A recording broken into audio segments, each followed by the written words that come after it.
Hello, and welcome to my channel. My name is Jonathan Cohn, and today I will be doing another book haul video. It used to be that I didn't do too many book haul videos because I didn't talk about what I bought, and also because I was afraid it would encourage me to buy more books, which I do not need to be doing. And so rather than listen to my better angels and stop buying books, read what I have, and be better at, be a bit more thrifty individual, I decided to listen to my better demons, also known as Brian Lee Durfee and his immeasurable book buying tendencies, and decided to buy a lot more books. And so I have a lot of books from all the genres. They're not even sorted into genres that I've bought since I did my last book haul video. A handful of these are books that I was given as presents, but almost the rest of them were all bought. And also, there are a few books not in this list that I either read recently or that I am about to read, like right now. So those are not going to be in the video necessarily. There was only one book that I have actually read that's going to be in this video, and I'll explain that in a minute. But why don't we jump into the books that I purchased. First off, I have some science fiction novels, Citadel and The Hot Gate. I bought these books because I have a feeling I'm going to love the book Live Free or Die, and these are books 2 and 3 in that series by John Ringo, published by Baen Publishing. I love the style of artwork, and I love Baen as a publisher. I think they're really growing on me. And so those are some books that I purchased. I also bought a book that I've been putting off for forever because I just didn't think I'd get to it, and I still don't think it'll be another couple of years before I get to it, but I decided to get it because it was cheap. I got The Name of the Wind and Wise Man's Fear by Patrick Rothfuss. This does not mean I'm going to read them anytime soon, but I just decided to get them so that I could have them from my shelves and so that I could read them eventually. They were pretty cheap at my used bookstore, and so I got them, and we'll see. I've still said, like most authors, like for instance, Game of Thrones, I was going to read that regardless of whether he finishes or when he finishes the series, because I love the series so much. And Rune Lords, same way. It's sad that the Rune Lords author has passed. But with this series, I've been thinking, this is one of those series that I'll be one of those individuals that says, I'll read it when you finish it. Whether he actually finishes it ever is up to Patrick Rothfuss, but we'll see if I enjoy them. It's not my style of fantasy, I already know, but I might enjoy it anyway.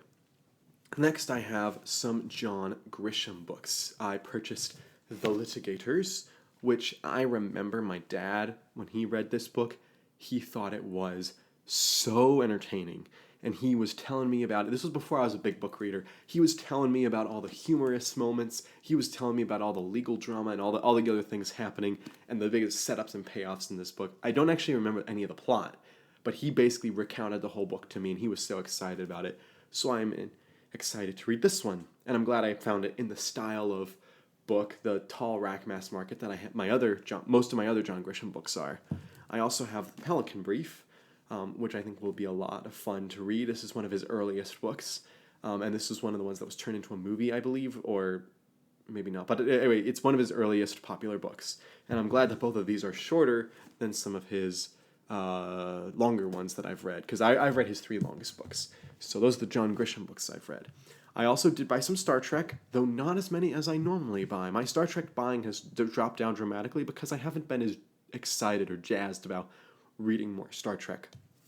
So I bought Keith DeCandido's book 1 and I bought books 1 and 3 in his IKS Gorkin series. Book 1 is called A Good Day to Die.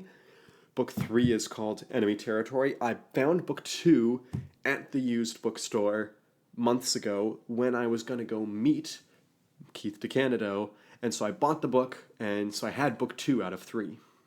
And then bought a book that's it's not exactly book 4, but it's basically book 4, Burning House.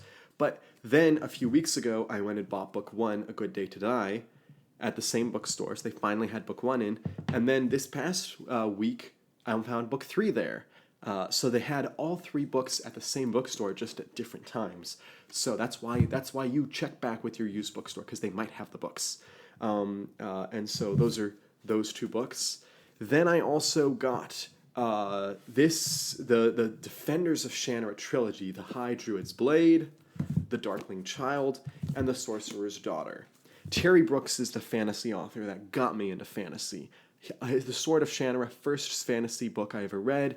The Shannara series, the first series I really delved into, the first fandom I really delved into. And I have not read any Shannara in about a year and a half, almost going on 2 years soon. And that's not because I've had a problem with Shannara. It's that there's been a million other books and series I've had to read. And also I have not been like motivated to go out right now and buy the books. But these were all at the used bookstore for very reasonable prices, all in mass market paperback, all the same style, that type of thing. And I said, you know what, it's time, I'm going to buy them. So I am going to read these in 2023. It's shorter fantasy, thank goodness, there's too many long fantasy books to get to.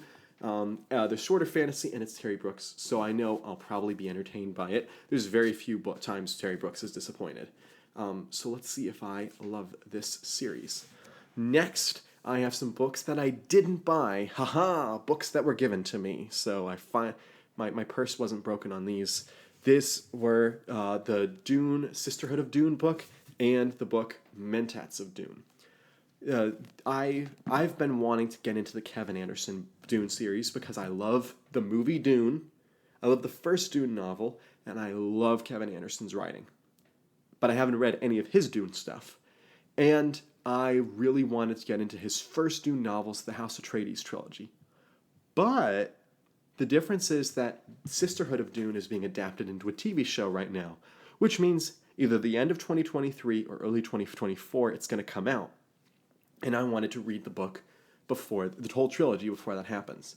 I already owned book 3 from like more than a year ago when I bought the Saga of the Seven Sons series. It came with, he threw in book 3 of the Sisterhood of Dune trilogy, which was actually quite smart because it made me say, well, darn it, now I have to get the first 2 books. So I was going to have to spend money. My parents found these at a used bookstore, so they're not in the good quality like the other book is, but I intend to read this series. This will be my first foray into the Dune, the Herbert and Anderson Dune books, and I know they get a lot of hate. These books get a lot of hate, but I love Kevin J. Anderson, so I'm sure I'll enjoy them. Next, I have a Agatha Christie book, Sparkling Cyanide. This is a Colonel Race book. I bought two other Agatha Christie books, but they're on my TBR for December, so you will probably see those soon, so they're not in this book haul. One of them is Halloween Party. The other one's a surprise. But Sparkling Cyanide, and I love this brand of her books. I do want to, like one day when I have the money, I want to collect every single Agatha Christie book in this style because it's just, I love this trade paperback style. Next is a middle grade book. I don't really read middle grade too much, but when I do, it's a lot of fun, and this is Mine by Delilah Dawson. I'm a huge Delilah Dawson fan. Her series Hit and Strike were great. Her Star Wars books, fantastic. Her Star Wars short stories were wonderful, and some of her other books that I've read have been quite entertaining. And I have her newest book out, but I wanted to read this as well, and so I found this at a Barnes & Noble, and it was pretty cheap, and I was like, you know what, I'll get it, and I should have a lot of fun with it. And I'm trying to get more into middle grade, and I'm trying to branch out into new genres, and this is a middle grade horror, which is a very different genre than I'm used to, so I'm very excited to get into it. Next, I have a bunch of books that I'll go through real quickly because they're all by the same author, and they're all in the same series. And I don't know what I am losing my mind because I normally don't jump in like this on a series. But I have bought a bunch of books in David Weber's Honor Arrington series. I'm going nuts. I have Echoes of Honor, and I don't remember what number these books are in the series. I apologize. Ashes of Victory, At All Costs, War of Honor. Man, these getting larger and larger. Then they get more reasonable at Mission of Honor and A Rising Thunder. I think that the first Honor Arrington book was excellent. I'm going to read the second book this month, and I think that David Weber has won me over as a fan. I think that his writing style is something that I'm really intrigued by. I just don't know why I bought all these books, because they were all used and they were all pretty good pricing. But man, I'm going crazy. Next, I have a book that was given to me. It was given to me for my birthday, and that was Ruin by John Gwynne. Ironically, I asked for Valor for my birthday 1 year ago. And so it's like I read the first book, Malice, in 2020. No, sorry, 2021. I read Valor in 2022, and I'll be reading Ruin in 2023. And this is a weird trilogy because I absolutely loved reading these books, but I remember next to nothing about them. It's so weird. It's so rare that I'm like, I have no idea what I read, but I loved it. So that is, it's a big, thick, it's a big trade paperback book, but it matches the style of the others, which I like. Next, we have a book that I've read, I've reviewed on the channel, the video's up. It's the only one like this, and that's The Lost Metal by Brandon Sanderson. It's a hardcover. Don't buy a hardcover too often, but when I do, it's pretty noteworthy. And I bought this book because now I'm able to get into Sanderson's hardcovers, and this book has so much, like, Sanderson knows how to make a premium book, how to make a book worth the value that you're spending on it, and this book was no exception, and I'm happy that he was able. It's like buying a hardcover like this is like going to an IMAX screening of a movie. Yeah, the paperback is like going to the normal screening, that's fine, but if you buy the hardcover, man, the experience is so cool. And I think that Brandon Sanderson did a great job with this book. I loved it, and my review's on the channel. I also have my last book from my book haul is Therithmetist by Brandon Sanderson, with illustrations by Ben McSweeney. This is one of his most talked about books because it's a book that has never gotten a sequel, and a lot of people apparently really want a sequel. Apparently this is kind of steampunkish, and it's kind of more YA in the genre, but I'm really excited to read it because I don't know what it's gonna be like. I have no expectations going in, but I know it has some very diehard fans, and I know that it is Brandon Sanderson's mom's favorite book that he wrote. So I'm interested in this. So I am obviously not doing what I should be doing and saving my money. I have been going out and spending money on books. But if you have read any of these books, let me know what you thought of them. If you've bought any books, let me know what books you've bought recently. And also tell me which books of these you think you're most excited for me to read. I'd love to hear your thoughts on those. So, until next time, I'm Jonathan, and thank you for watching.